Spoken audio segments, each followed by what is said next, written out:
Hello दोस्तों, मैं आशा करता हूँ कि आप सभी लोग बढ़िया होंगे।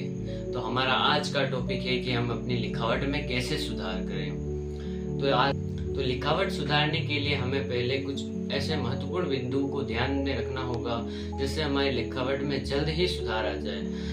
दरअसल लिखावट सुधारने के लिए बहुत से कॉमन बिंदु होते हैं जो ध्यान में रखे जाए तो जल्द ही राइटिंग में सुधार लाया जा सकता है।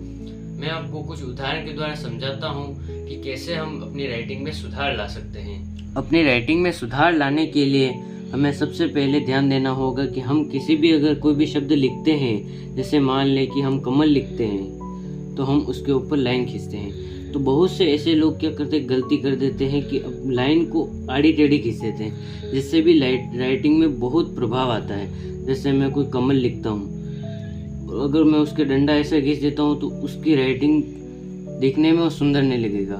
और इसको ही अगर हम अच्छे से लाइन खींचें तो अच्छा सुंदर दिखने लगता है।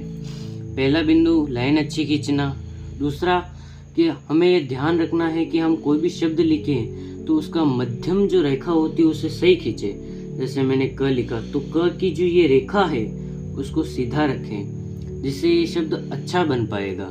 जैसे बहुत से लोग क्या करते हैं, इस क को ऐसे टेढ़ा लिख देते हैं, जैसे उसका दिखना ही बेकार हो जाता है। इसलिए हमें कभी भी कोई लिखना है तो हमें प्रयास करना है कि हम शब्दों को लाइन सीधी खींचकर ऐसे ऐसे सीधे रेखा में लिख सके।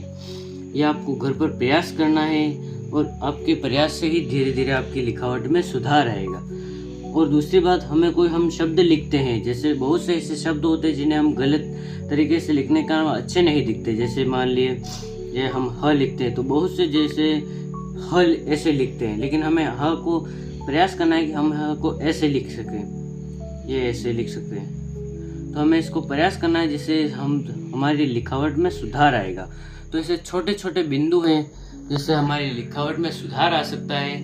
मैं आशा करता हूँ कि आप इसको प्रयास करेंगे और अभ्यास के द्वारा इसको धीरे धीरे को अभ्यास करना है, जिससे आपकी राइटिंग में सुधार आएगा।